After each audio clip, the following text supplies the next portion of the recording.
All right, welcome in. Welcome back to another episode of Bears Film Room. My name is Dave, cover the Bears for SM. Join my good friend, Chicago Bears content creator and writer for SM, Ficky, and we have a really fun show for you guys today. I know it's been a couple days, and I apologize. We did not go live right after the game. That is going to be a very rare occasion. Ficky and I were both kind of busy, but we are going to go ahead and recap. Obviously, preseason week 1, which was, I think I saw some headlines where Ficky was like, there wasn't a lot to take away from it, but in my opinion, I thought there was plenty, especially if you're, I guess, watching some of the things that I know both of us were kind of looking forward to. But before we hop into it, like we usually do, Ficky, man, how are you doing? How's this week treating you? It's been good. You know, football's back. I'm excited about that. I watched probably more preseason than what I was expecting to watch for the week 1 where barely anyone plays. But you know what? I had to, get that itch. And there were some good plays. I saw Cam Ward looked pretty good. Shador definitely had a good outing. Obviously watched the full Bears game. And there's a couple of other games I spotted. Trey Lance is looking like, the Trey Lance they wanted to see. I know it's preseason. I'm just saying. So take it all with a grain of salt. But basically, I'm saying I've been already priming myself for week 1. Like, I'm just ready to get into the action. I would like to see more starters play just across, but also with some of these starters, like the Landon Jackson almost being out for the season, like, I don't know. It's this weird battle. I want to know your kind of thoughts. Like, it's hard to balance. Like, I want to see the action, but then I also don't want major injuries in preseason where none of this matters. Yeah. So, well, look at Jordan Love right now. I mean, he just had surgery on his right? throwing hand. I thought it was. It may not be his throwing hand, but that was a preseason action, and it almost makes you thankful Caleb didn't play, especially when you saw Braxton Jones and even some of that offensive line play. But we'll get to that in a minute. The first thing I want to talk about, speaking about Caleb Williams playing in the preseason, a lot of people were, I think it was mixed, 50-50 probably across fan bases, even media, in regards to should Caleb play. I know you were like, hey, this is the right decision. Myself, selfishly, I wanted to play, but also I kind of thought it'd be really good for that first team to get a series or two. So I was kind of in that boat. So a lot of different flags, depending on where you planted in regards to the starters and Caleb playing. There was some good stuff from Brad Biggs of the Chicago Tribune. He provided some context in regards to why Caleb Williams didn't play and some of the starters. Apparently, Ben Johnson got the starters together before the game and simulated game situations for an entire hour. Before this is at the stadium. And I think there was, I've never seen it. I've never heard of it. No other regime coaching staff has done this. A lot of beat reporters even confirmed that because they were there at the stadium a couple hours before. And you're like, we have never seen a coaching staff do this especially with the starters, go to Howlett or go to Soldier Field. Ben Johnson, Ryan Poles was there. Yeah. These guys, everyone was watching. So this is what Big said. He said he arrived at the stadium just after 8 a.m. to watch Caleb Williams, or to watch basically the team because he had heard about them getting, I guess, there early. And so Caleb Williams was joined by wide receivers DJ Moore, Roma Dunze, Ahmadid Zacchaeus, tight end Cole Kmet, running back DeAndre Swift, and a few others. After an extended stretching period, they had a 57-minute workout with Johnson directing the entire operation. So like you said, Ben Johnson was there, not just watching, but of course directing. Very, very detailed. And we've heard about him in the details. And this was really, really cool to see in regards to what the operation that they were trying to get done before, of course, the game, just to kind of simulate, I guess. And then eliminate a lot of, like you saw with Jordan Love and some of the other injuries that occurred this past week. But he goes, by my count, a total of 87 plays were run. Now, the routes were on air, so no defenders, and there were no defensive players on the field. Johnson and all the offensive coaches had a script. Again, so they were just – it was a very, very cool walkthrough, and I don't even want to call it a walkthrough because I feel like it diminishes the value that this was. Of course, no fans, but the interesting here, last tidbit in regards to from Biggs was Williams would stand next to Johnson, who would give him the play. Then the quarterback simulated a huddle with the player. Only one ran route each snap and gave the play call. They'd break the huddle, go to the line of scrimmage. Williams would simulate pre-snap actions, and the play would be run. So again, I think there was crowd noise as well, a little bit of that into the stadium. I think they do that with preseason. I don't know if they do that at practice at all, but obviously when the fans are there, you don't need it. And I'm not sure if that was 100% the case here. But again, this is not what you call normal. Biggs also admitted that he's also never seen a head coach do something like this in his decades-long tenure on the Bears beat. So it just showed a very interesting part of Johnson and the development that they're trying to, or the way they're trying to develop Williams and his ongoing development. And he even explained his reasoning after the game, which I thought was very, very interesting. So I know I'm talking here a lot. We're going to dissect this and get to the preseason game.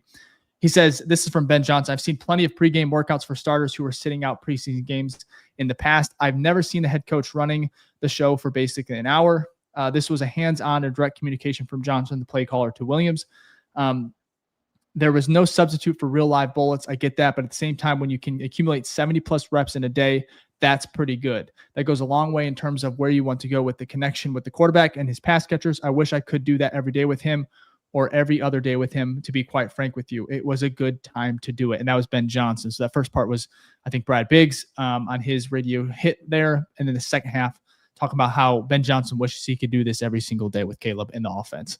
Of course, there's rules and everything, but I just think this right here is so interesting because there was that line where everyone was, he should play, the starters should play, they should sit, keep him safe, maybe play him, another game or two, maybe the Bills. But for me, I feel a little bit better because I was on the fence and people crack me up because I'm like, they should play the starters. And they're like, you think you're smarter than Ben Johnson, get out of here. And I'm like, that's not what I'm saying. Like, selfish as a fan, we all are at the end of the day. Yeah, if you love this team, we may cover it, but we're fans at the end of the day. So I want to see these guys play. But to see the details that went into that pregame was very, very enlightening. I loved it. It makes me feel a lot better that they did not play, but I still think they need reps. But before we kind of hop into our biggest takeaways and some of our winners and losers from week one of preseason, Vic, all of this being said, what are your thoughts on this? And I know you kind of stood over here in regards to sitting them was okay. You were cool with that. So explain that. And then, of course, what are your thoughts on this? Yeah, let me give my ideal situation, like give full context. I don't want to necessarily sit them the whole preseason. I don't think that's the right way either. I don't think they have to play every game. And it's more of, and the coaches probably have this, it's more of a snap count, right? Because you could play every preseason game, every quarter get pulled out. Well, if you play only 2 out of the 3 preseason games, but you play a half in each one of those, then technically you played more than playing in each preseason game, right?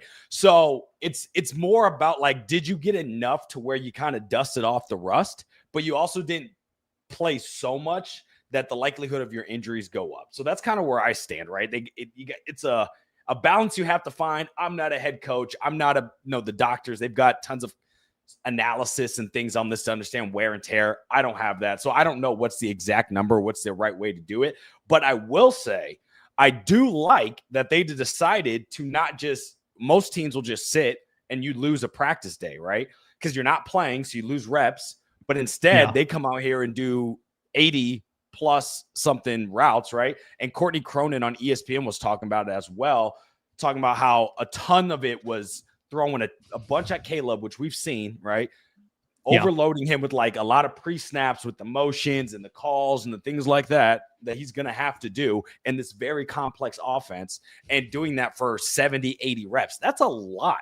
Just for reference, right? If we're thinking about a true NFL game, at least from a passing standpoint, they probably did some runs as well, but if Caleb had 40 passing attempts, we would say, holy cow, that's a lot, right? Typically, Caleb had like 26 or 27. So when you hear he had 80 reps, now I don't know the split. I'm assuming more of those were passes than not.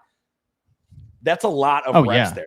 That's 2 game, I would say, probably 2 games worth of reps. Now, we know it's not against a real defense, but the mental aspect is important. And so he's starting to keep nailing that in. So then when it comes to game day, you don't have those pre-snap adjustment issues and pre-snap penalties, right? And things of that nature. So I agree with you on it. That does make the situation better. And I love to hear that. And also it goes to Ben Johnson and kind of just his approach as a whole, as whether it's offensive coordinator or a head coach. And that's kind of boils down to one word. He is innovative. Right? Does it mean everything he does works? No, but this man will do things that are outside of the box that you don't see other teams doing, whether it's trick plays called on Sunday, the stumble bum, which we all love, or it's how he's treating his practices, right? With intense hitting in the modern NFL, which is not, you don't see as much of that anymore, or it's how this instance right here. So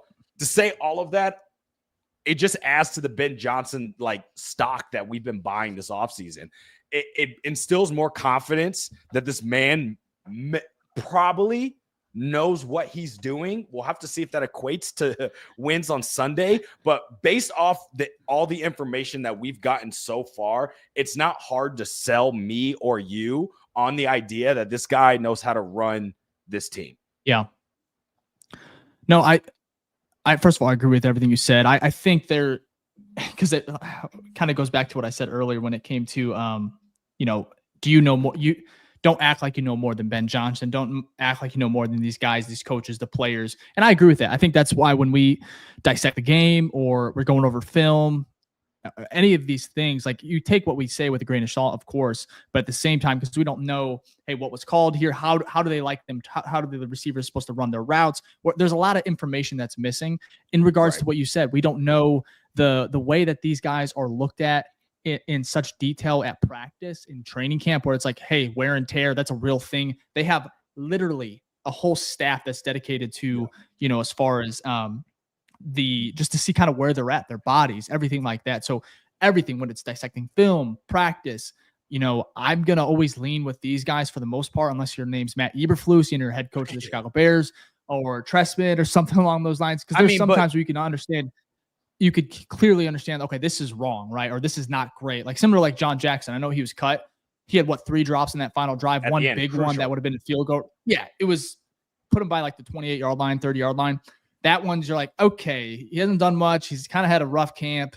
He's probably gone. What'd they do today? They cut him. So it's like, for me, all I'm saying is there's no way I'm going to pretend to even know way more than a lot of these guys that are in this league that got to this level. But that's not our job. Our job is just to obviously cover the team, have fun, of course, and stay kind of in our lane. But I love insight that Biggs gave to us. Go ahead, Vic. Oh, absolutely. But I think we're doing what is fair, right? We can only analyze the information that is presented to us, right? And how I kind of view like coaches and players in the season, right, and I think you're like this too, because we've talked about it, is being cautiously optimistic. And why it's cautiously is because once we start to see signs that new information comes in that makes us think differently about this team, then we have the right to change our decision or opinion or sentiment about this team. But so far, right, because it is the offseason, there hasn't been a lot of struggles per se or adversity that Ben Johnson's had to face, right? Like he will in the regular season. So right now it's easier to be like, hey, Ben Johnson has showed a lot of things that on paper instill confidence in the fan base.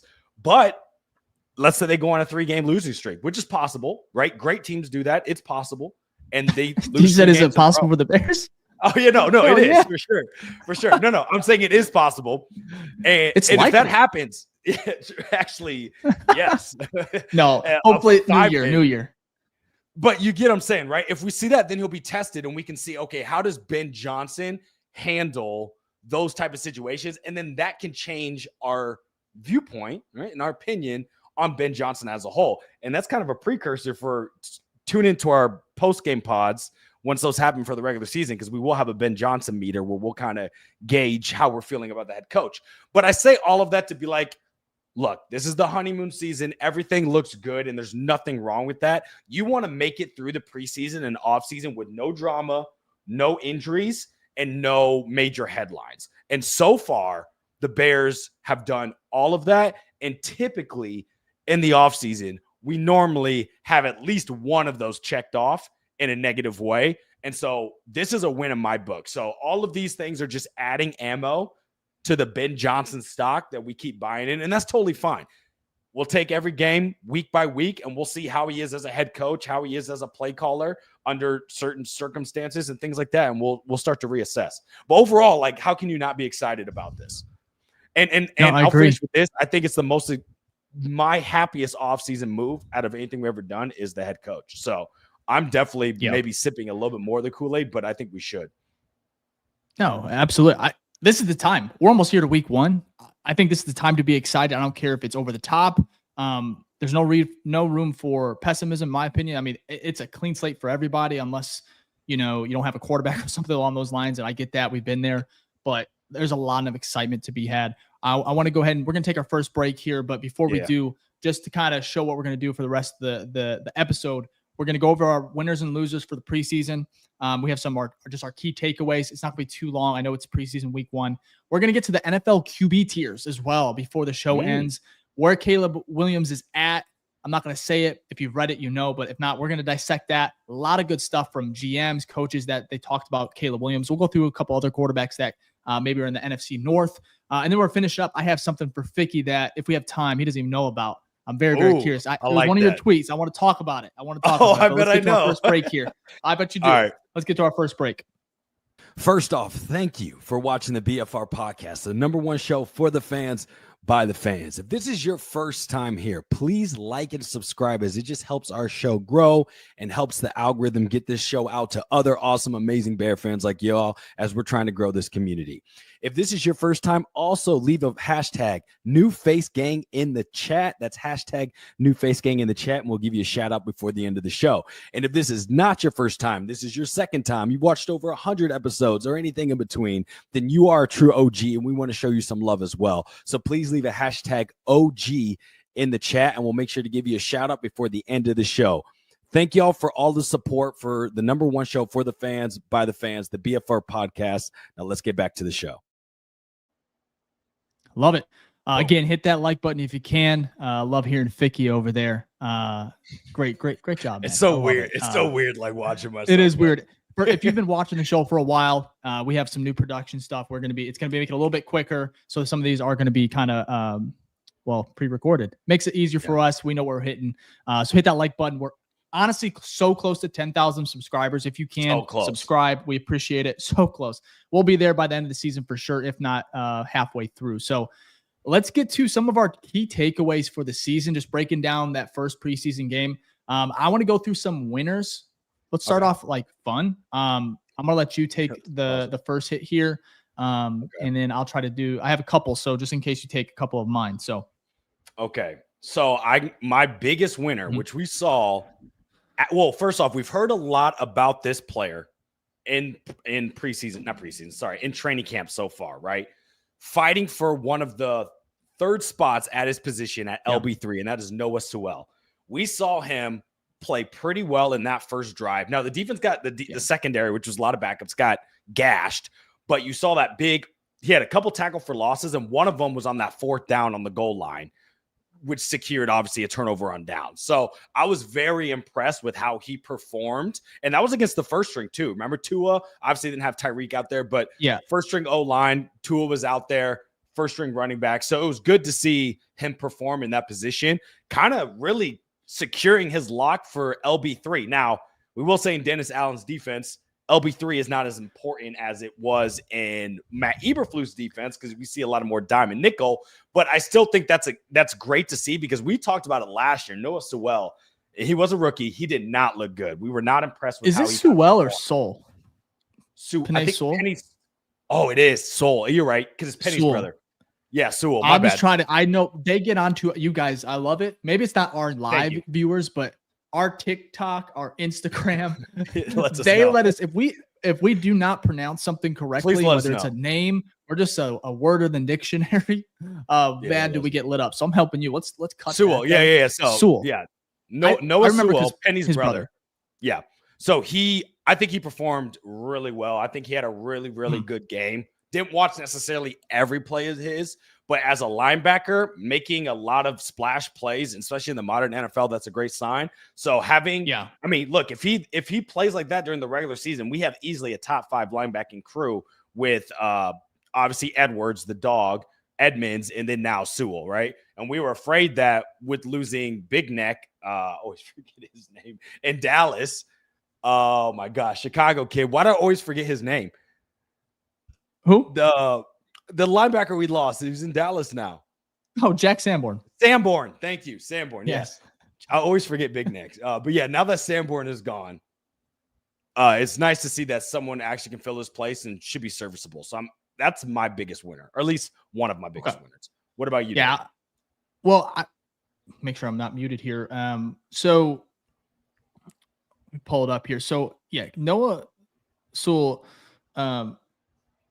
he just, I wrote something on him real quick. I wanted to read it to you. Yeah, he just looked revitalized. What my notes were here. One of my articles on SM, it was the day after the preseason game, but under the new scheme, I mean, he just looked like he fit so much better. Like he has a role, more confident. He's healthy too. That's a big thing. He's been injured the last couple years with Matt Eberflus, and he just never found his footing. So I dare, like, he could be a starter, but let me go to one of my first takeaways, and we'll make them real quick. I'm going to knock out 2, and then I'm going to give you 2 more. It looks like we have Jack here too.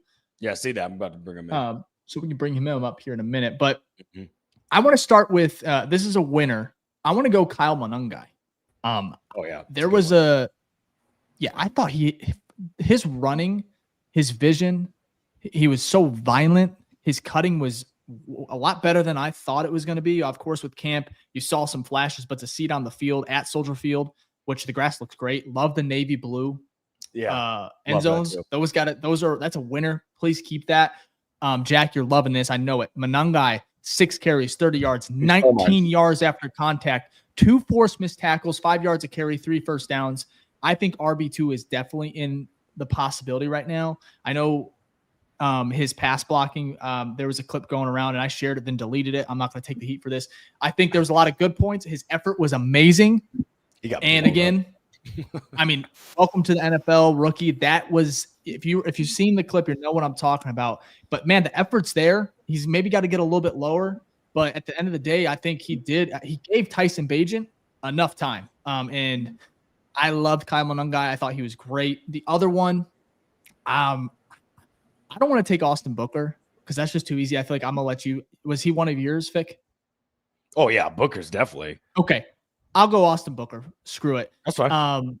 94.7 pass rushing grade. Highest among all players in week 1 of the preseason. Second highest graded defensive player in the preseason week 1. And then he had 3 sacks, 1 forced fumble. I mean, he's insanely talented in my opinion. He's 22 years old. He flashed last year, Ficky.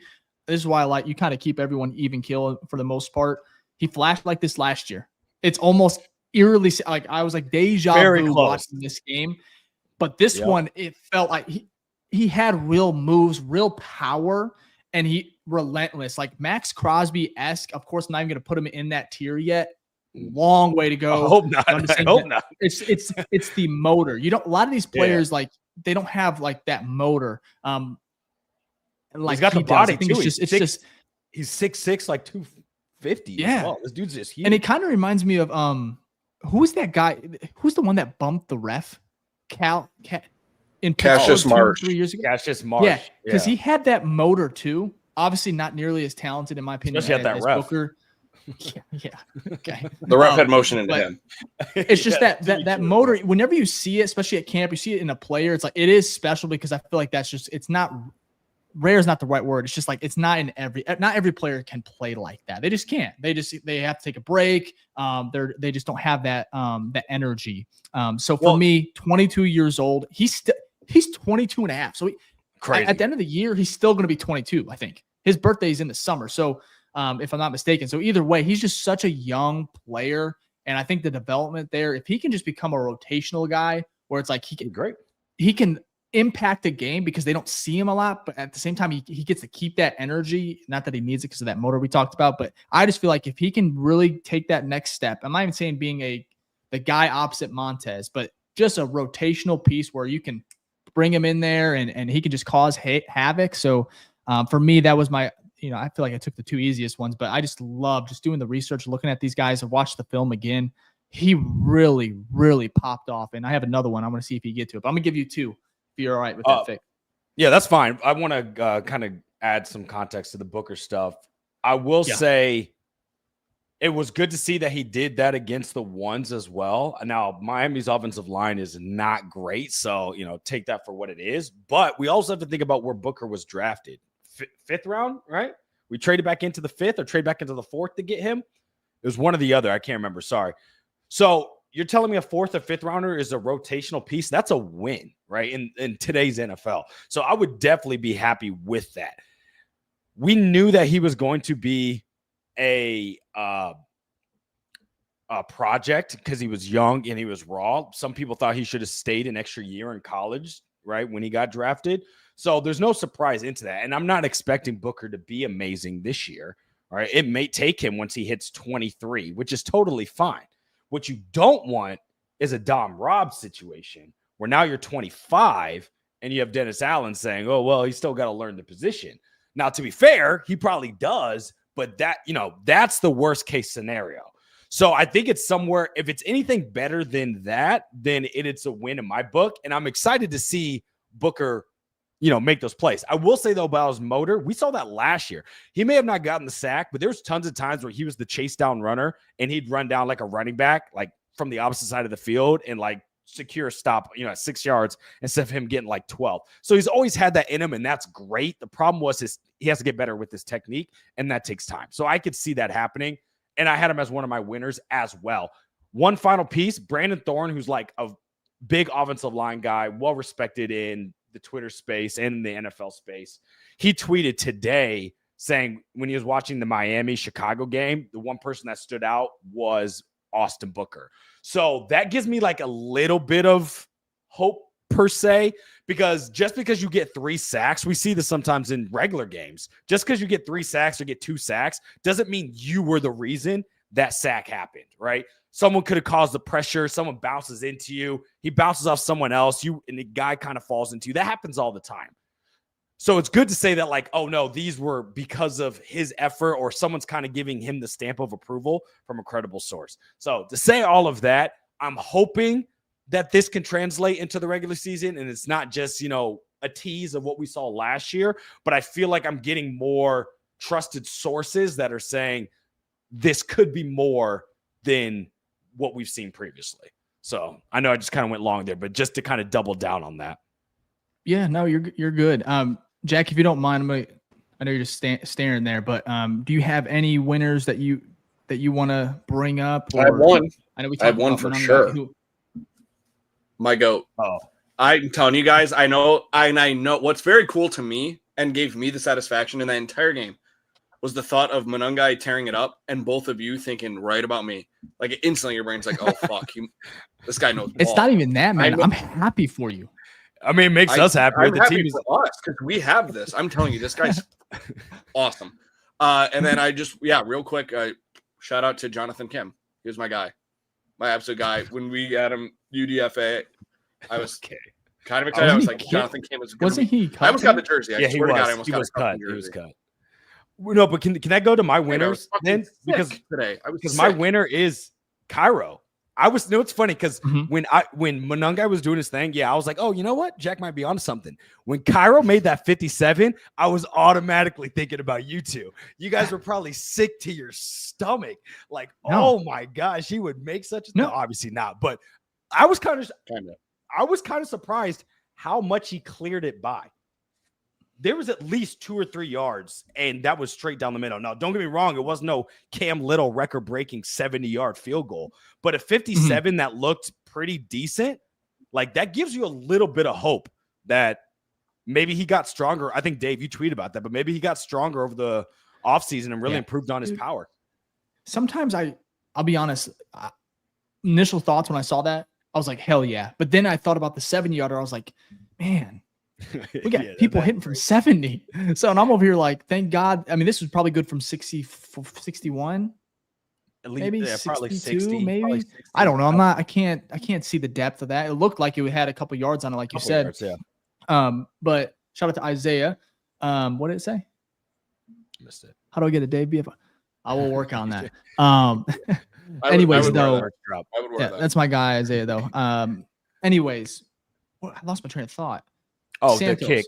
I was excited for it. Then I thought about the 70-yarder. So then I was like, man, that kind of but no one's doing that. But he's accurate. And I wrote it here. I was like, because it was one of my winners too, and I'm glad you had it on there, Fick. But he added power, and I basically said, he drilled the 57-yarder, and I went to quote quote tweet myself, and I quote tweeted from the Bears film room account, and I said, someone's been in the weight room. And so that one went crazy. He went and did some crazy numbers because he was. I don't know how you can add it, but similar to like Robbie Gould, if you guys remember, it kind of always his leg got a little stronger every single year, it felt like. And so for me, with some room to spare on that 57-yarder, I loved it. But the best part about it was Ben Johnson, allowing him to kick it.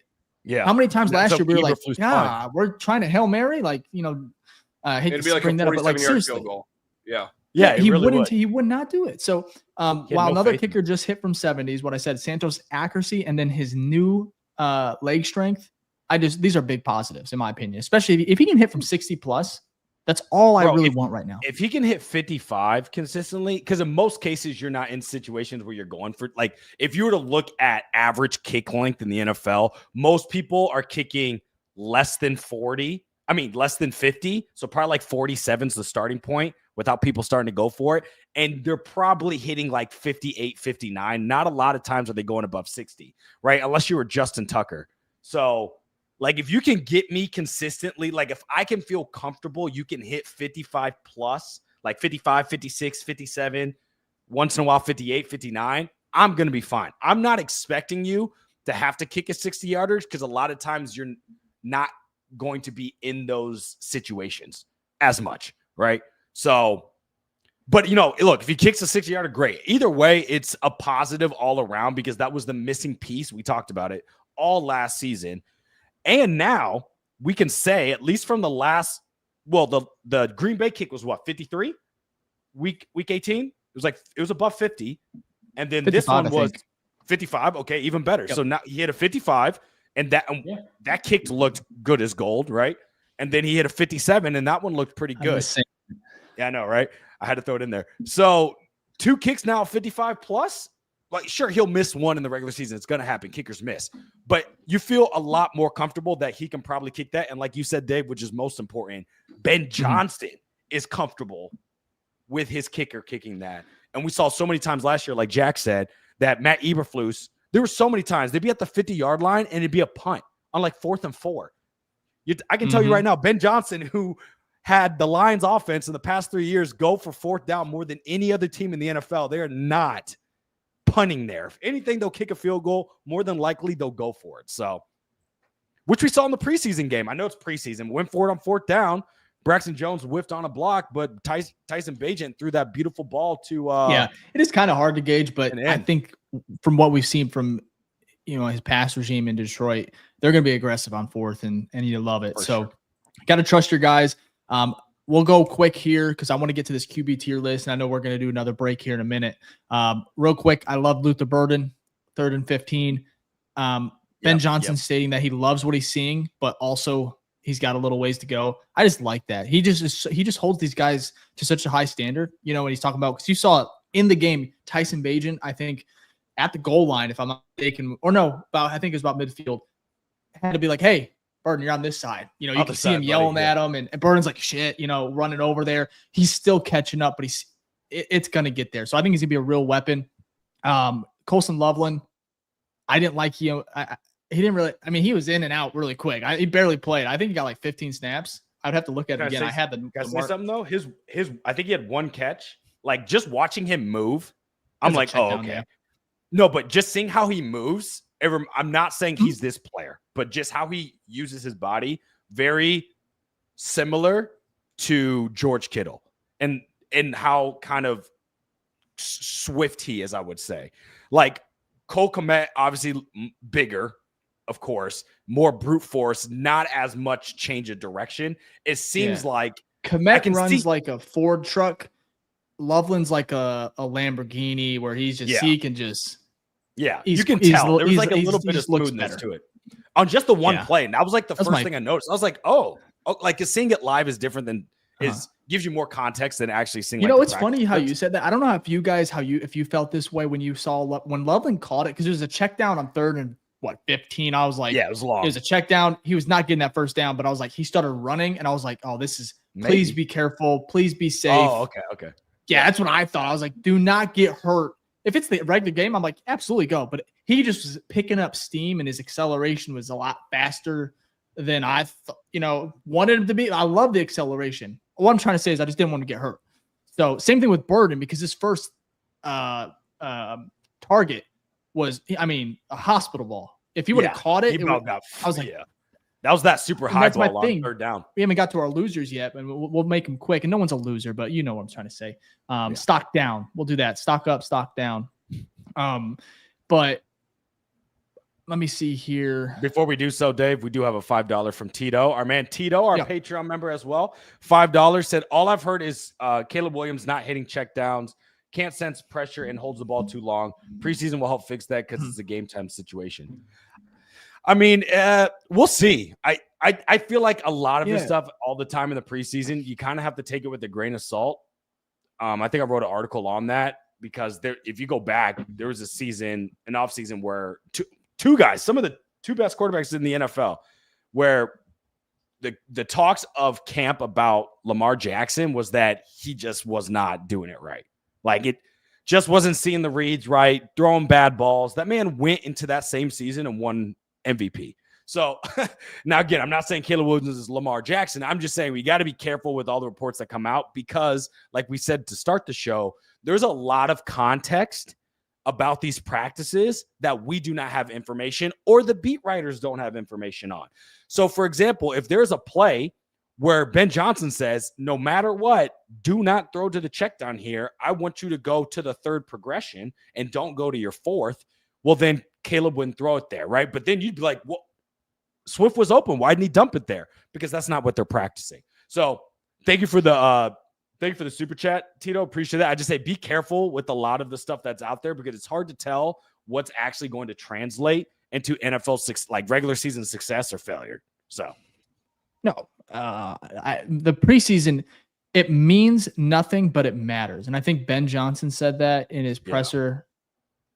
Was it right after the game or maybe before? I love that. It means nothing, but it also does matter. And for me, it's all about it's like the process going through the snaps, live action, right? Obviously, you don't want to get hurt, but just simulating that at Soldier Field or whether you're away, I think that's important, especially for the first team. They're going to play in one of the next two, if not both preseason games. How many snaps, how many series, we don't know. But like I said, at the end of the day, it does not matter. Or I'm sorry, what was the quote? I just said it means it doesn't. It means nothing. Means but nothing. It does matter. It doesn't matter. Yeah. Yes. And so I thought that was well said by Ben. Yeah. Oh, it was Bill Purcell? I think he said one of the players, or Ben said it was from.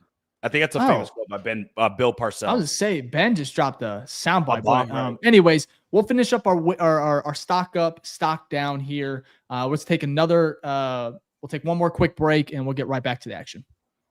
All right, we're going to get back to the episode real quick, but I had to take a moment to pause and tell you about something awesome that we have cooking up over here at the BFR podcast, and that is our Patreon membership.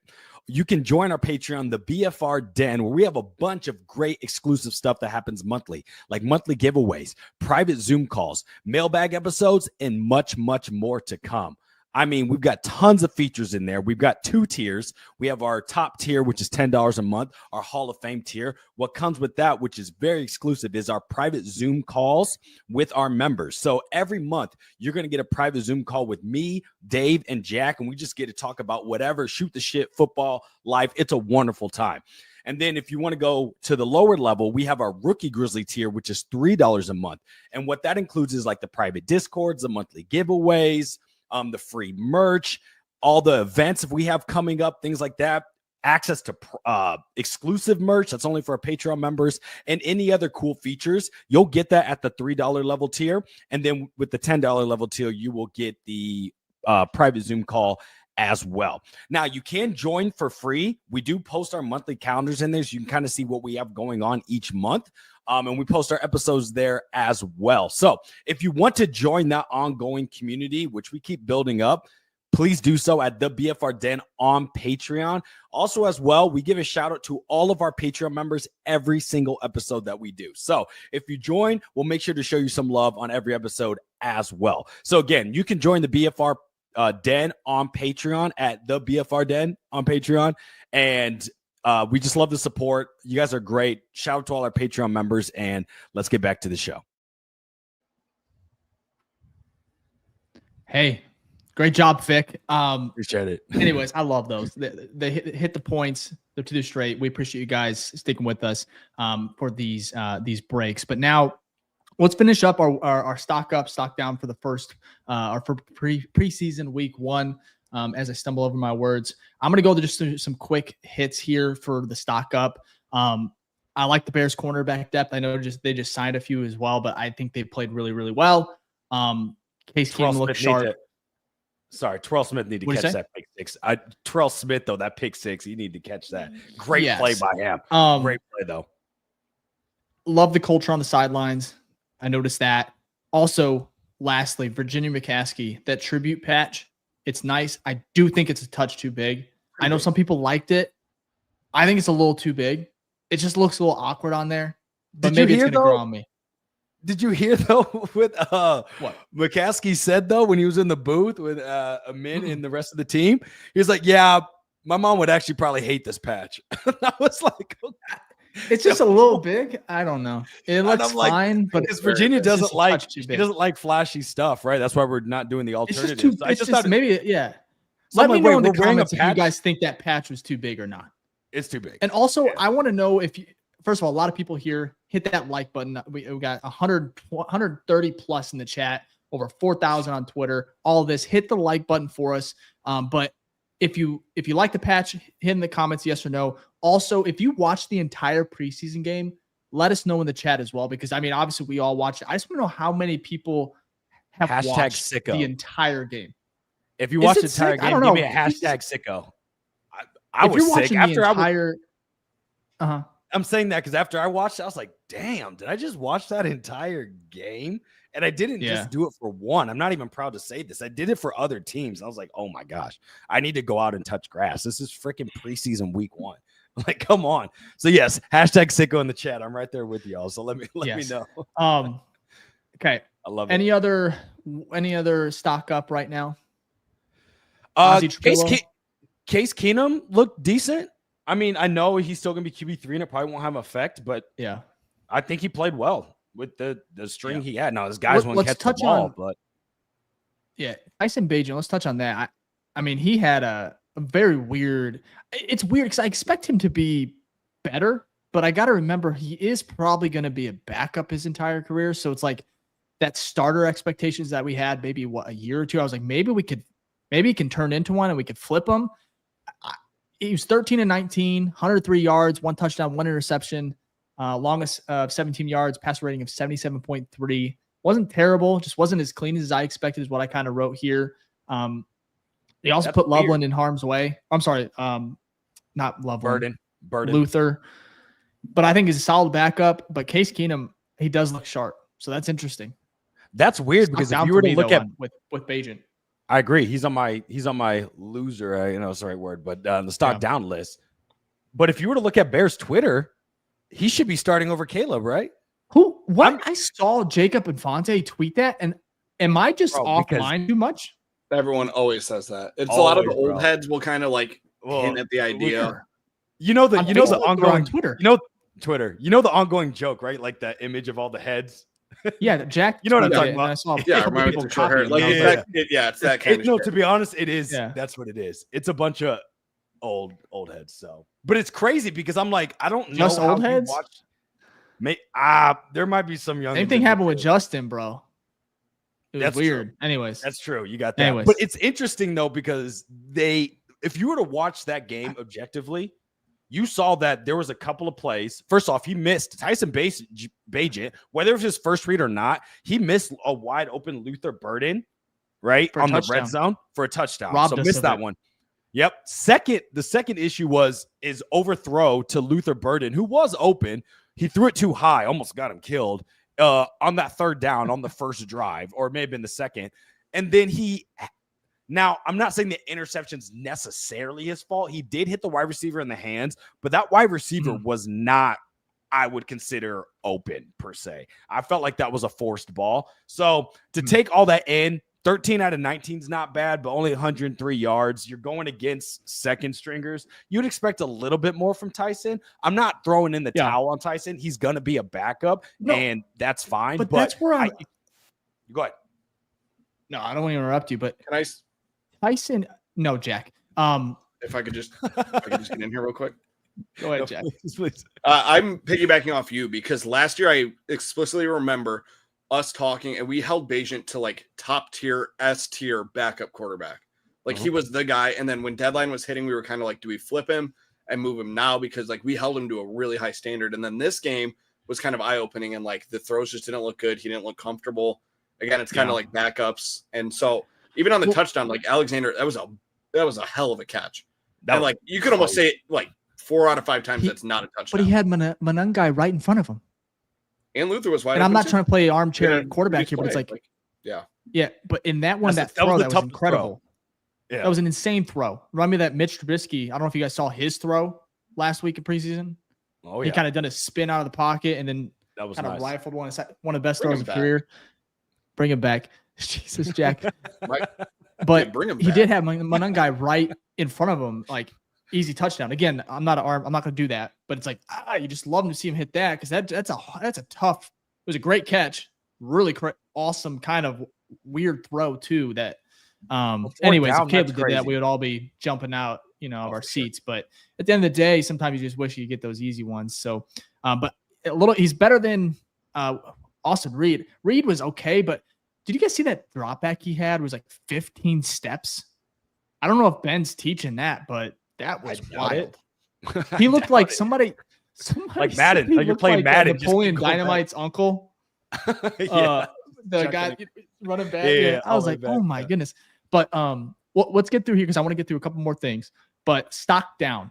And before we get to stock down, I want to talk about Azzie Trapillo and Braxton Jones because I think Azzie's probably stock's going up. Right, first action in an NFL game. I know it's preseason. Braxton Jones though, coming back off of an ankle surgery. I mean, real surgery. Like his leg he's still recovering. And so I was tough on him because I was like, all right, it's Azzie Trapillo time. But at the same time, this is probably a really huge step for him in that return. And so for me, I don't even want to do stock up, stock down here. This is a position battle. And I think Delkin Doyle, the Bears, he said that there is a clear separation going on between one of these two. He didn't say who. It's interesting though, in my opinion. I want to go over quick thoughts and I want to hear who you think is winning right now, Ficky. But versus Miami, I want to go Trapillo. He had 37 total snaps, 0 sacks, 1 pressure allowed. Again, did not go against the same talent that Braxton Jones is because Jones played first, which again, that means something in my opinion too. Braxton Jones versus Miami, 24 snaps, 1 sack allowed, 2 pressures allowed. I'm going to give you the floor. I'll finish up. Maybe we'll give Jack if he has some insight here on this. How are you feeling about this battle? Where are you leaning towards right now, August 12th? So it really depends on how that leg is holding up, right? This was his first action, so you kind of got to give him that, right? The dude has been injured, a major injury, ankle surgery, right? And had to grow back the strength to his leg, but it wasn't his best showing. But if you're going to tell me by week 1, Braxton Jones, let's just say he doesn't go up or down based off the skill set last year, and he's still a top 20 tackle because that's what he was last year. I feel like after having a season of where your quarterback was sacked 68 times, you might be safe to go with the option where the ceiling may not be high as Azzie, but his floor as of right now, what you're getting. It's higher than Azzie. Like, I feel Azzie has the better tangibles. Azzie's a bigger type tackle, which Ben Johnson likes. If you look at the Lions, that's how his tackles were there. And that's Braxton Jones' biggest weakness. That's why he doesn't do well against the bull rush, because he's a little bit undersized compared to tackles. But he's still serviceable, right? Top 20, like I said. So if it's 3 years from now or even next year, like, Azzie's ceiling might be higher than what Braxton Jones is right now.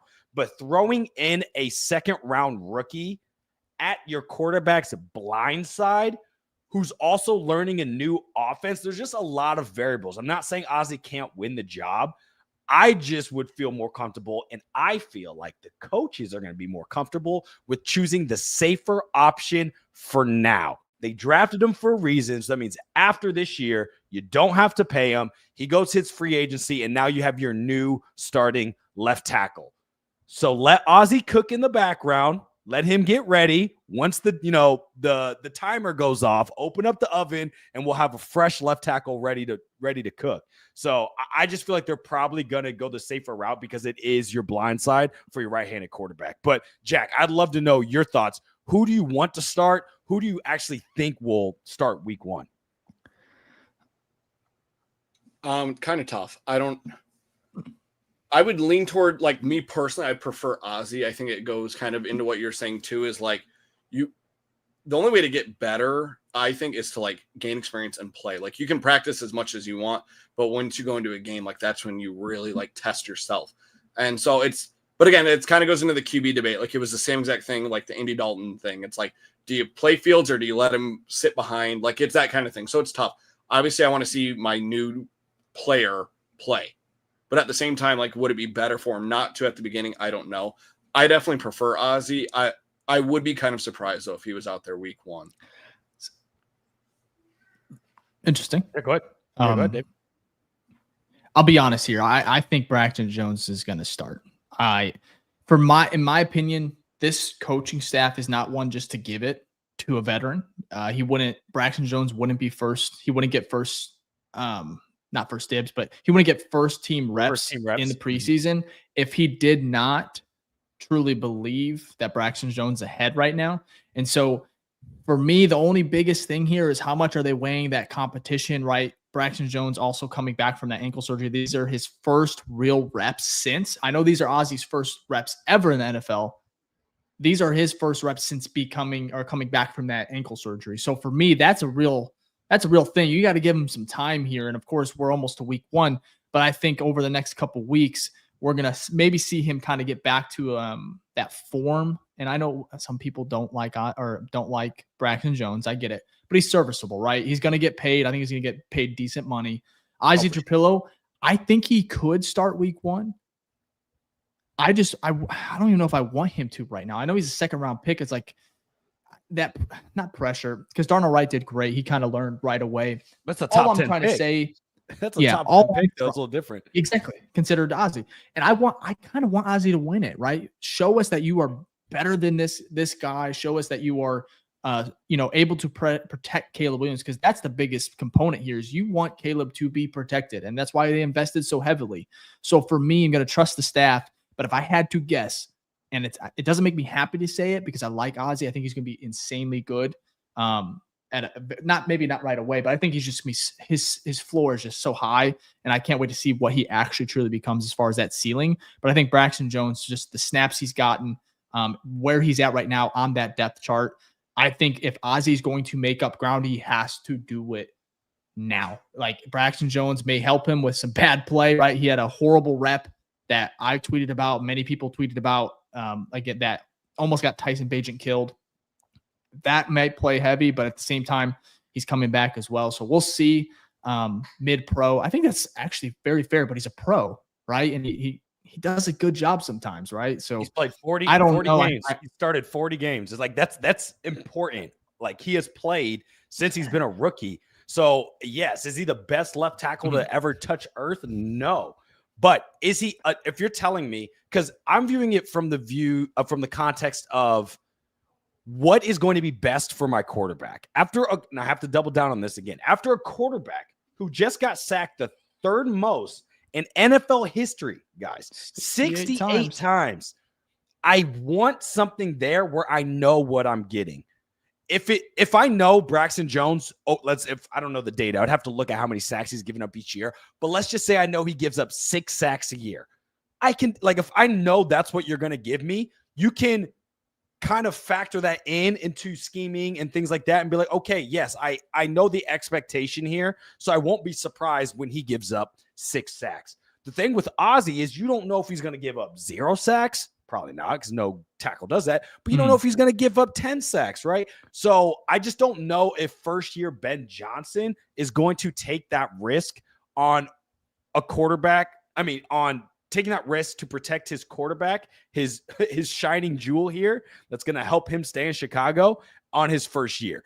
Does it mean next year they can do that after another year of evaluation and practice? Absolutely. And I agree with you, Jack. I do think getting out on the field is the best way to get the reps. But the only problem about this position on like a wide receiver you can throw out there. If he fucks up, okay, you just ran a bad route, whatever. Quarterback doesn't give you the ball. If a left tackle fucks up, your quarterback gets freaking rocked. And then he could be injured, right? And, out the season, like worst case scenario. So it's like a harder balance to figure out how you want to do that risk management situation there. But I could be wrong. Who knows? But that's just kind of my take on it. I'd rather play the safer route for now and then kind of get Azzie up to speed to where you feel really good about him the following year. And you don't have to pay Braxton Jones. So it's a win-win. Now, if Braxton Jones goes out there and sucks, you guys can come after me. That's fine. But if he's serviceable and average left tackle, then I think that'll be the right move. Yeah. I think it's just going to be very, very interesting, and we have to watch how all of these – I mean, you notice that a lot of the starters did not play this week, right? Colson Loveland, considered a starter. He played, but he's a rookie. And then Braxton Jones, right? So, I mean, there's a real competition. They already talked about someone separating. I think it's just these guys are going – it's going to go probably to probably last week or so, in my opinion. At least maybe a week and a half. They're gonna want these guys to start getting all the reps at some point. So I would say about a week and a half, maybe 2. So it's gonna be very, very soon, in my opinion, because they don't want to keep it going to a day before. Yeah, I would hope not. You want these guys to prep and get ready for game week. So, anyways, I think that about does it for any other things from preseason, guys. Before we get to these quarterback tiers, and we'll get out of here. Give me to the next game. I'm already ready. Oh, hey, how about this? Last thing. Does Caleb play next game? Just a simple yes. He plays both. Yep, okay. I agree. I think he's definitely playing both. If he's not playing this one, he's 100% playing the third. He'll play like a half. So, yeah. Okay, I'm glad we're I agree with Stu here. Colston is going to be a beast sooner rather than later. And that's interesting for tight ends because they take a little bit to develop sometimes, but I agree. It's a hard position. He's going to make plays. He may not be he's just going to make plays. And I can't wait. But having Cole Kmet actually benefits him because Cole can take some of those roles where it's a little bit more complex, right? Especially since he's in line, and you can just have Colson running routes. So not saying that's the only thing he's going to do, but he can play more of that actual weapon receiver aspect. So I agree. I think he's going to be pretty good. Which would be great. When was the last time we saw a great first round hit for the Bears? Darnold was good his first rookie year. Wasn't great. I don't know. That's crazy. We have not. Sorry, not to go back and revisionist history here, but first round pick, you said? Yeah, that was great. Normally we don't even have Roquan was pretty great. Yeah, Roquan. That's it. Justin Fields 2022 was pretty great. Was that his rookie year? No, second year where he had all those runs. Yeah. Okay. That's about it on preseason. I'm sure we touched on a lot. I hope you guys enjoyed it. If you watched it, hats off to you. Seriously. Can't wait for week 2 preseason. And again, if you can hit that subscribe, follow all of us on our Twitters here. You'll see it on the screen. Check out the TikTok. The Bears Film Room TikTok is going crazy as well, along with our Instagram. So plug that. I'm going to go ahead and get to these QB tiers. Before we do you want to save the final break? We can do it now. No. Let's do it now. And then the final one, we'll just shout out our Patreon members on our normal closeout. So let's do the final. Sounds great. Here. All right. Before we close out the show, I got to tell you about some awesome stuff that we have cooked up on the BFRstore.com. As you can see here, we have hats, hoodies, mugs, stickers, a whole bunch of fire stuff. And we're always working on new creative designs, maybe jerseys coming. Yeah, who knows? But you can check it all out at thebfrstore.com. Com. All the proceeds from the merch store just goes back right into the show. And plus, we want to give you fire stuff because we want to look fly all the time. And we want y'all to look fly as well. So if you want to support the BFR show, go to the BFRstore.com. We appreciate all the love and support. Now let's get back to the show. All right. Good job, Fick. Appreciate it. It's getting old for me. Okay. QB tiers, and then we'll get out of here. I don't know if we're going to preview. I think we're going to preview the preseason game, possibly. It is. When do we play? I always forget because it's not on. Is it on Sunday or Saturday? Do we play Friday? Saturday? Oh my gosh, that's so sad. The week preseason is always like random days. Check that. I'm going to bring up. So, yep, I'll check. Keep going. Okay. NFL QB tiers every single year. Mike Sando, I'm honestly a great writer. This article, it's part of the Ranking and T series, an evaluation across the sport about the key players, front offices, teams, franchises, and much more. Quarterback tiers results are in for 2025 with 50 NFL coaches and executives basically going through and giving their tiers: tier 1, tier 2, tier 3, tier 4, and tier 5. As you know, if you've seen this, it's been going on for years. Most of the Bears quarterbacks, I think, are tier 4, tier 5. I think Justin may have gotten to tier 3 at one point. I'm not sure. But Caleb Williams did make it to tier 3. And to kind of give you some insight on these tiers. So tier 1 is obviously the best of the best. I'm going to go through it. Check it out on The Athletic if you have a subscription. If not, I think I have a few guest passes. So if you want to DM me, I think I have about 5 or 6 that I can send you if you want to read it all. It's really, really good stuff from Sando. Every year he does great on this. And again, it's from the executives, coaches. It's from these guys this is what their job as far as just giving honest feedback. And so tier 1 is a quarterback can carry his team each week. This team wins because of him. He expertly handles pure passing situation. He has no real holes in his game. There's 2 of them. First time ever there's been 2 in this tier 1. I'm sorry. There's 5. Way off. Goes Mahomes, Joe Burrow, Josh Allen, Lamar Jackson, Matthew Stafford. Tier 2 is a quarterback can carry his team, but sometimes, but not consistently. He can handle pure passing situations in doses. And then they are special enough to elevate him above tier 3. He has a hole or 2 in his game. Number 1 in tier 2 is Jaden Daniels, and then it was Justin Herbert, Jared Goff, CJ Stroud, Jalen Hurts, Baker Mayfield, Dak Prescott, Jordan Love, Brock Purdy. Tier 3, this is where Caleb is. A tier 3 quarterback is a legitimate starter, but needs a heavier running game or a defensive component to win. A lower volume drop back passing offense suits him best. It went Kyler Murray, Aaron Rodgers, Tua, Trevor Lawrence, Geno Smith, Bo Nix, Sam Darnold, Drake May, then Caleb Williams. So you saw some of his quarterback draft mates ahead of him in this tier list, again, by the NFL coaches and GMs. Caleb was 23 on this tier list, 23. And this is what they said. I'll make it quick. He goes, Williams entered the 2024 draft as the consensus number 1 quarterback. He enters his second season facing questions about his ability to process and play quickly after taking 68 sacks, 3rd most in NFL history, like you alluded to earlier, Vic. A GM said, I think that will come in time. Maybe it's a little bit like Josh Allen or early in his career where he has so much good and other stuff that you will live with some of the negative plays. And as he gets more snaps under his belt, that part will come. But most evaluations reflected some skepticism. He's got the talent to go up, but in terms of processing ability and getting the ball out of his hands, it was the worst we played against, a defensive coordinator said last year. He just holds the ball forever. I'm thinking the ball should go out right now. Throw it, and he just did not throw it. Voter after voter raised the same exact concerns. He is definitely a one talent, a head coach said. I just think it's going to take him longer than Jaden Daniels. He's not playing fast right now. There is something there. His processing to me was alarming watching the tape. Some thought new coach Ben Johnson would have to adjust expectations accordingly.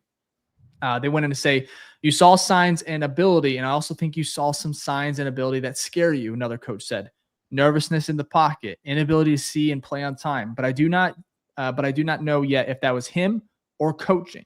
Parts of me wondered if you could get it done with this guy, but it's good enough to make you think you have a chance. Voters aren't necessarily betting against Williams, but they aren't betting on him either right now. He's very talented, another DC said, but he said Ben is more under center. Caleb is more of a gun quarterback. That dynamic is going to be interesting to me. I would not be shocked if the kid plays well. Ben is good. He can adjust. I'm sure they will find a happy medium somewhere. And then finally, before I pass it over to you, Fick, here to give your thoughts, the panel vote breakdown. This is what I always find interesting, the breakdown of the tiers, and they get a certain amount of votes.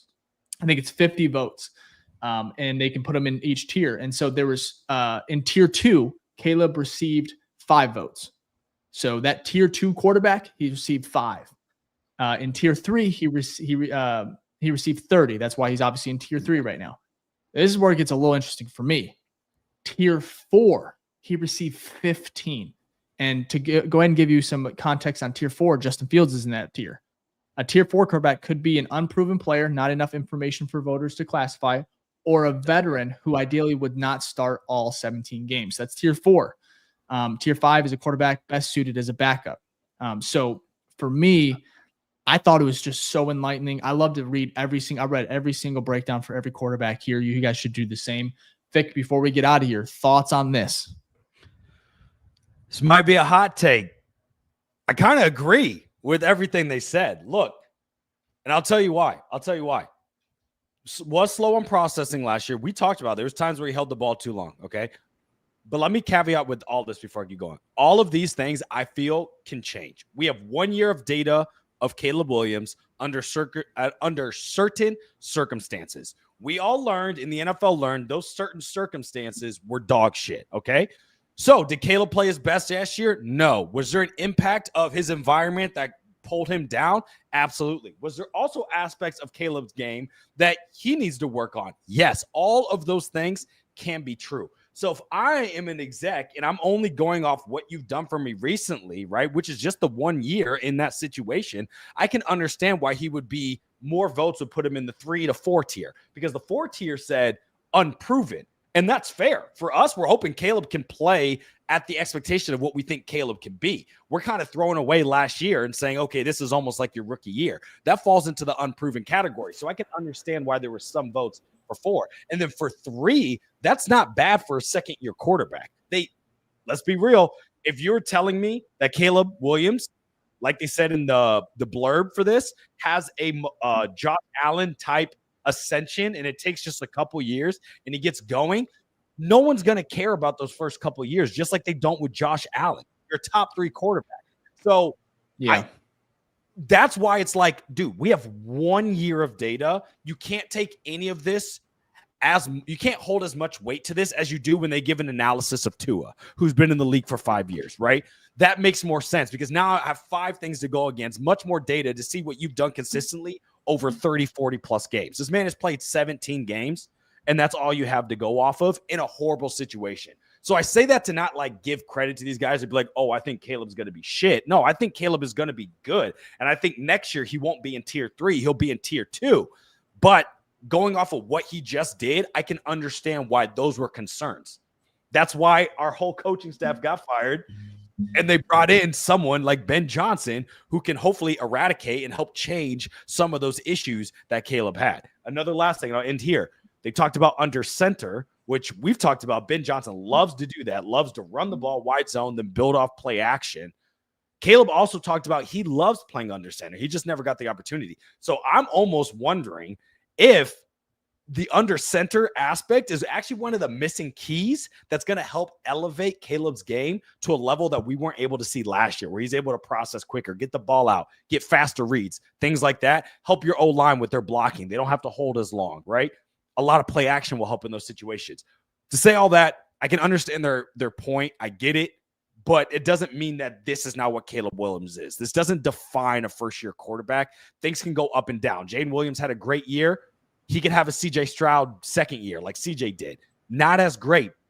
The NFL is crazy year to year, week to week, so we'll just have to play it out. I'm not taking any of this for like, Caleb's doomed. But I can understand their sentiment towards what they saw last year on film because it was not great. Okay, I went long-winded there, but I had to give a lot of context.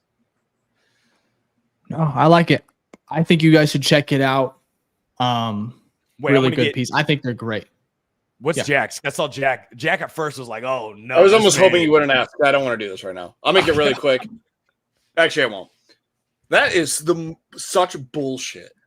Like in totality, like even what you were saying, Fick. Like I obviously always like love and respect your opinion, but like this dude almost hit 4K yards for the first time in franchise history, and was fucking sacked third most in NFL history by a rookie quarterback. Like, and that's just sacks, man. He probably got fucking smoked 400 times last year. They like say thrown on the ground. Like this dude had a meme of him lifeless. There was no soul on that football field in number 18's jersey. Like it was crazy.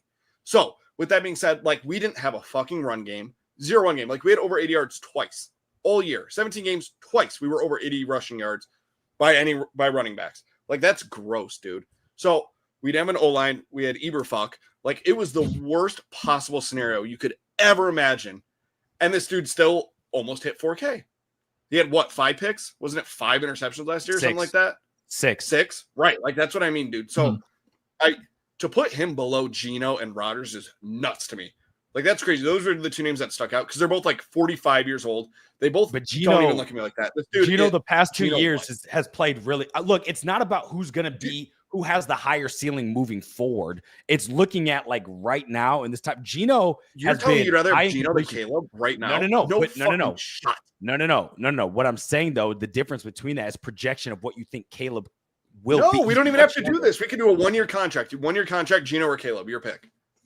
If it last year, I'd rather. Oh my God, you have to think about it. Do not do this. No, it's Caleb. No, because Geno would have been Geno would have been more successful.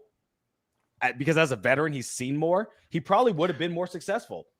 It's just in the day. But right now, going into 2025. No, going to right now because of what we think Caleb can be. I want to rock with Caleb. But if Caleb, but only 1 year. It's only 1 year. Are you correct? Are you betting on? Yeah. I'm betting on the Caleb stock. That's my point. Is like I think Caleb is going to go berserk this year. So I want to go with Caleb. But I can understand from an exec standpoint when they're looking at it, right? They're not worried about who you rather have right now. They're looking at what they saw. I'm pretty sure one of the defensive coordinators talking about literally their matchup, right, against when he played. So they're going off small sample sets of what they saw from Caleb. But yeah, Jack, I agree with you. I'd rather have Caleb for the long haul, but I can see why Geno the past 2 years has balled out. But I get it. But look at like the coaching and like the situation. Like it's everything horrible. Around him sucked. Everything. So for the execs to be like he's nervous in the pocket, wouldn't you be fucking nervous if you had 275 pounds running at you every goddamn second and actually connecting every single play? This guy was dying on the field. And for them to put that in as a negative, fuck you. Let's see that guy, because I know that guy is 75 years old, the fucking oldest looking guy you've ever seen in your life, and he's writing down. Who's the ageist now, bud? I was the ageist now. Fuck. Yeah, I am ageist because that's bullshit. I think you both make great points. Let me say my piece, and then we're going to go ahead and move on to one final topic. I will get out of here, but one final thing I want to. Anyways, it's a good one. It's a good one. I love the NFL QB tiers. Vic, you have a lot of good points. Jack, I love it. I almost side with Jack because last year was so. I don't think you could grade him in a tier correctly or fairly because of what happened and I mean, he's on his 3rd offensive coordinator, right? Going into this year, yeah, 3rd, and he was a rookie last year. So the dysfunction that were the Chicago Bears, that plays a huge factor. And I understand they are talking about film and maybe projection as well. I just don't even think it was fair or even it's almost nearly impossible to really evaluate him last year. Fairly. I know he showed some concerns. He showed also some really, really cool stuff on film, but it's like everything that happened was just, it negated a lot and it made a lot of it was very muddy, right? Not clear in regards to is this him? And they talked about it in that paragraph where it was like, I don't know if it was him or just what happened last year. And that right there, we don't know. So for me, I think it's fair to put him in that tier. I don't know how the hell he has 15 votes for tier 4 though. That's crazy to me. I don't think Bo Nix or some of these guys outside of maybe Jaden Daniels that are better than Caleb. And I think Jaden and Caleb are still very, very, I think they're going to be very close 5-6 years from now in regards to how they're received or perceived around the league. Well, that's the thing. They're rookie quarterbacks that had 1 year. Bo Nix went 29 touchdowns last year and like 10 interceptions. Yeah. So he had a really good year. But again, I think there's Jack regression is right too. DJ Stroud. 100%. There's a lot of context that it's hard to tell. There's so much hard to tell that I think you made a good point. It's very hard to evaluate, not just Caleb Williams, but any first year, anything, because you just only have 1 year of data. And as we see in the NFL, people go up, like the journey isn't just linear, right? You go up and down, boom, boom, boom. Some people are later, like a Josh Allen. Some people start hot, like RG3, and then fall off. Like there's everything in between, or you have like a Geno Smith even later. So yeah, 1 year does not give you enough. 100%. So that's why it's hard too now. And then there was, he went nuts last year. At one point, there was just a comment on our YouTube. It was at one point, Trevor Lawrence was tier 2, Carson Wentz tier 2. Yep. So it's like, I love this. I love the data, the information they get from these guys, and it's all anonymous, so they're allowed to really truly say how they feel. I love it. I think it's really good. You should check it out. Really good conversation. I kind of fall somewhere in between both of you guys, which is perfect because I'm right here in the middle anyway on YouTube. So that's how I feel. Check it out. Really good stuff. We all agree to start Tyson Bagent, right? That's what we take away from that. I don't even know. I'm on Twitter a lot. I don't know. Maybe I ignore it. I don't even want to see it though. I don't want to see it. Bad. I do not want to see it. But speaking of not wanting to see it, there was a tweet here. We're going to end the show right here. With Ficky's tweet. My gosh, you are just really riling up people. Bro, I wasn't even trying to. I'm being honest. Like, I'll give my explanation too. I'll share the screen, or let me share my screen here. See if I know how to do this. Share. I haven't seen this. Open settings. I can't even share. Bro, I didn't even think it was going to be that controversial, but whatever. All right, hold on. It's already the most controversial thing I've ever seen. I can already tell. No, I can't even share my screen right now. I don't believe you, Fick. I think were you trying to stir a pot? You can be honest. We're an honest pod. No. I wasn't, man. I really wasn't. Right. There we go. Oh, whoops. This is someone fixed it. Here we go. Thank you. Where am I going? Oh, right. I commented on Ficky's. Oh, whoops. Here we go. Sorry. Here we go. Okay. You're here. Don't go anywhere, buddy. All right. So right here. I'm like, get me out of here. So right here. We have have you ever been scammed before or scammed before? Did I say that right? And we have Justin. This pisses me off, man. We have Justin Fields. This is Ficky. It's Ficky, baby. This garbage tweeter here. He goes. So first of all, he puts Justin Fields, Jay Cutler, Matt Nagy, and Mitchell Trubisky. I am just out of all the people you could put on here, Tressman. No. Just I'm gonna so tell many you why. different people. No, I'm gonna tell you why. Let me start this. You can tell me why after. I want to say right now, 2022 Justin Fields and Jay Cutler will always be special, and they'll have a special place in my Bears' heart.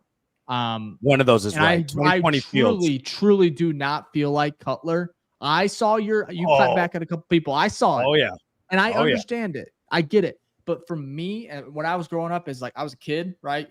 Middle school, high school. I love Cuddy, man, and the Cuddy disrespect. It broke my heart seeing somebody that I'm close to, that I consider a friend. You broke my heart a little bit, man. That's hilarious. And then even Nagy.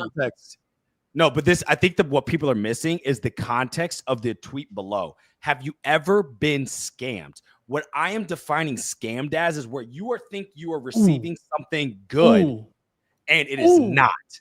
You go on YouTube. We scam Fields. I'm still in that boat. Sorry. No, I mean, we've scammed all these people because our organization sucks. But this is what I'm saying. Scammed means that like you're expecting something of value and you didn't get that. And I'll tell you, I'll go through all these real quickly. Why Mark Trestman is not on there is because when we signed Mark Trestman, this was a Canadian football coach. I wasn't thinking, oh my God, this dude's leading us to the promised land. It was a signing of a guy that no one really knew about, okay? It wasn't like John Fox, who's a Super Bowl winning coach. This was Mark Trestman from the Canadian Football League. So that's not a scam. I'm like, what's this at my door? Okay, whatever. Don't care. Justin Fields, first round quarterback, right? So typically, also, at the time, we all agree, most talented quarterback to ever step foot in that Chicago Bears uniform, at least as a football field. Yes, on a football field. Yeah. So as a prospect. So that's that. I agree. 2022. Only reason why I watched the Bears, because this guy. I do not hate Justin Fields, but we did not get what I thought if the passing game would have developed and honestly, to be fair, as history has shown it hasn't, that we were expecting. Mitch Trubisky, scam because we took him so high, so maybe it's not his fault, but he was a number 2 overall pick. I'm sorry. We were scammed. I bought into him. Yes, but 100%. I think Nagy was actually decent, but he didn't have the quarterback. Decent. That is true. So the scam of Nagy, and I'll give context to this as well. I think I was expecting him to call more, like he only had half a year as an offensive coordinator under his belt. So we were expecting this offensive mastermind, and he wasn't. Did Nagy become one of the most winningest coaches in the past 20 years? Absolutely. But if you look at all his successful for the Bears, our defense, yes, for the Bears, not in the NFL. If you look at Matt Nagy, why his teams are really good, 2018, 2019, top 10 defenses. And we know, go look at the scorecard, that those defenses kind of led the charge there. Now, it's not discrediting him, but I think it's more of a scam there. Yes. And the final one. But it's the quarterback. Oh, 100%. And that's his quarterback right next to why we were scammed him. Nagy was annoying. He was sometimes. But in the beginning, he was so fun. Throwing to offensive linemen. It's the quarterback for me that really just fucked everything up. And I like Mitch. That throw last week, insane. Love Money Mitch. Bring it back like Jack said. Love that. QB4. Sorry. Last one here, though. No, that's good. Last one here. And this is the one, I get it. Nostalgia. The problem about nostalgia, just in general, about to drop a bar here, is that you only remember the good. That's why you love nostalgia. You go back to the 90s when I was a kid. You remember all the good times, right? Oh, did we lose them? That's fine. No, I didn't want to hear it anymore. I just didn't want to hear about nostalgia. He's out. No, but I'm saying, though, nostalgia is basically, in essence, your good pastimes. You don't remember the negative. The thing about Jay Cutler, okay? First off, to start off, not even stat chasing here. The man, his players have agreed. You can tons of film out there of players saying this man was not a great leader. I don't care who it is. If your quarterback is not a great leader, sorry, I got lost in this. But if you know your quarterback's not a great leader, it's probably not going to be good for your team, okay? Typically, the quarterback is supposed to be the leader of your ship. That's the first thing. Second thing, when we look at his numbers, his last year in Denver, before we traded for him, the man threw for 4,000 yards, like 4,300. Man went berserk. He came into Chicago, and how many 4,000-yard seasons did he have? 0.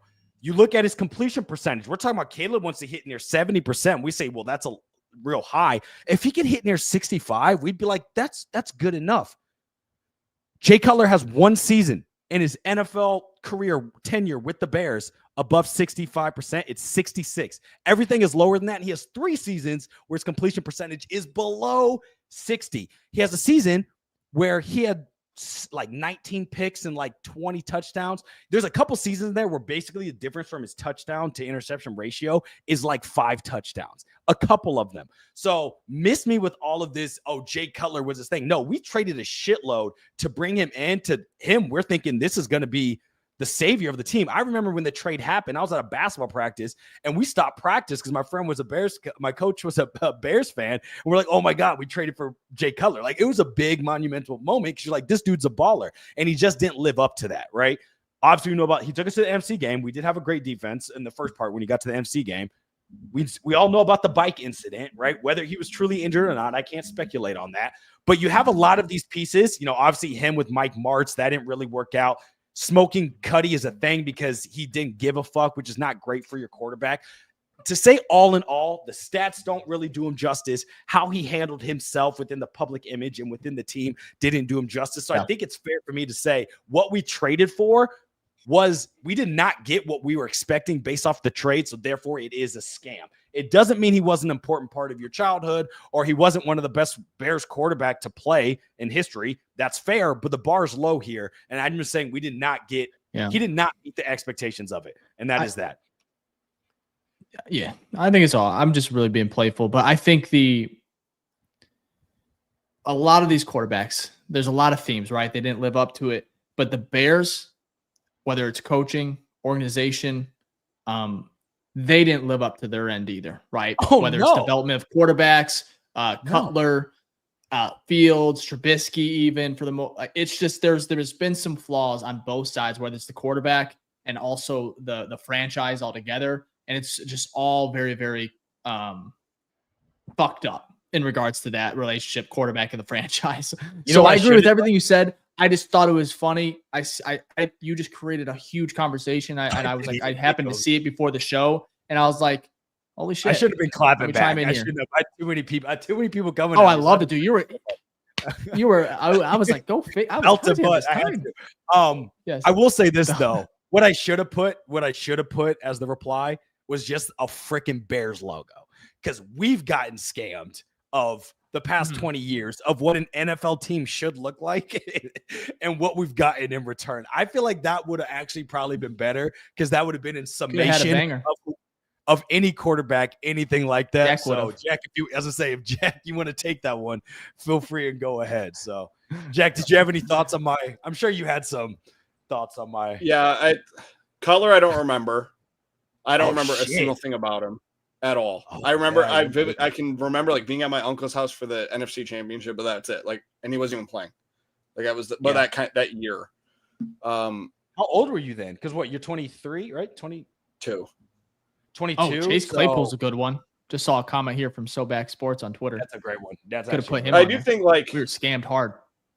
Mitch is the only one I would feel like scammed on, but I get what you mean. Like, I hate Justin Fields bad, not as like a person, but just like as a quarterback, because he runs all the time.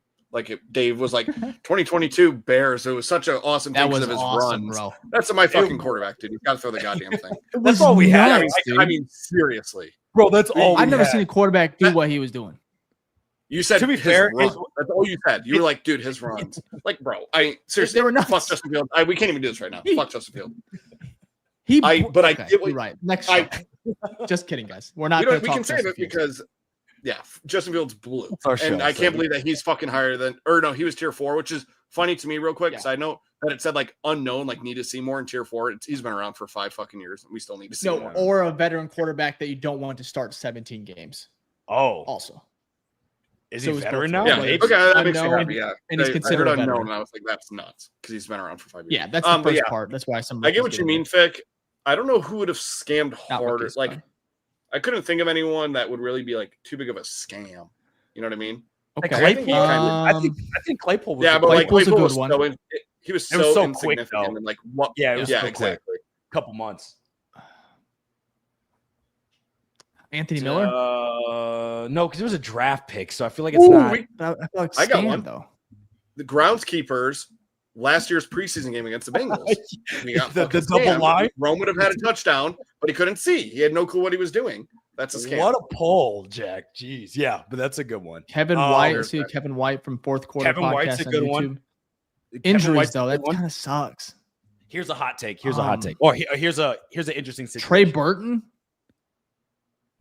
Yeah, felt scammed. He had a great first year, and then all of a sudden, I mean, he missed the playoff game, and then I thought it was mental health, all for that. Yeah, but it's like, what about this? Like he fell off a cliff. I don't think this is the case, but statistically, based off what he did prior compared to what he did with us, we may have expected more. But I would never put this guy in this category. I loved watching this guy play. Khalil Mack and how much we gave up for him.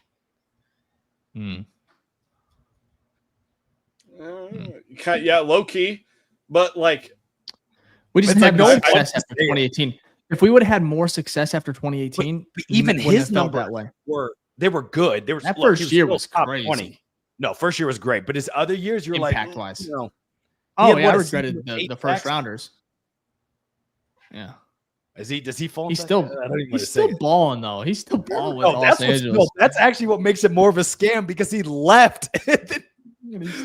Got like 16 sacks and then like 15 sack seasons. So it's like, wait a minute, Khalil, where was that with us? You know what I mean? That's crazy. I think Robert Quinn broke the sack record and then fell off the earth. Well, that's what he does. He gets like 15 sacks and then he gets 0 sacks and he gets 15 sacks again. Yeah, which is crazy. Yeah. And then he crashes. All right. Hey, we're going on an hour and a half. First of all, over 7,000 have joined the pod live tonight on a Tuesday. First of all, we appreciate it. Hit that like button, subscribe if you haven't already. We're almost at 10,000 subs. If you here for the first time, we are going to be doing episodes twice a week now, for the most part, all the way up to the regular season and of course throughout. that regular season. So let's get our shout outs and we'll get out of here, boys. All right, let's do it. All right, we got Amon. Is that a bear shitting? Sorry, that's a bear definitely shitting on the Packers field. Hashtag OG for Amon. That's funny. What else we got? We got Thomas Woody with the hashtag OG with a bear down. Appreciate it, Thomas. I saw you're active in the chat. Patreon member as well. We'll do shouts for them too. We got Michael in here. Michael across the pond. Hashtag OG. Loving the content. Appreciate it. Michael, it's like freaking 4 a.m. Go to bed, my man. What else we got in here?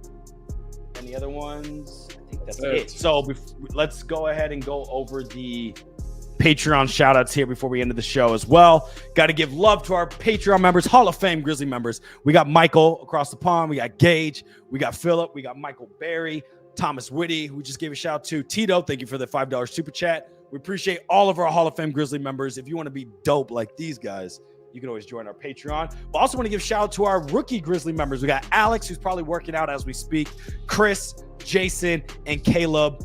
Appreciate the love and the support. I think that's it. Anything else? Nope, that's it, boys. We have when was the preseason game? I should know this, but when is it? Sunday at 7 or 8. We have a Sunday nighter? Sunday nighter. Oh, Sunday nighter, yeah. yep. You got to play Caleb. You got to play Caleb. Oh, 100%. Sunday night football? Too. Hopefully Josh is fine. He's playing. Heard it here first. Bears film room. Yeah. All right, boys. Just make We that will up. preview. I like it. I'm in. So Fuck it. I'm with it. Let's do it. Sunday night football. I don't I'm care. tweeting it right now. Week 2. You play your guys. I don't care if it's. Give me Breaking a news. series. You heard it here first. Sunday night football. Yeah. Okay. Anyways, way too passionate. We'll see you soon. Probably later in the week to preview Sunday night football. We appreciate it. Love you guys. Bear down.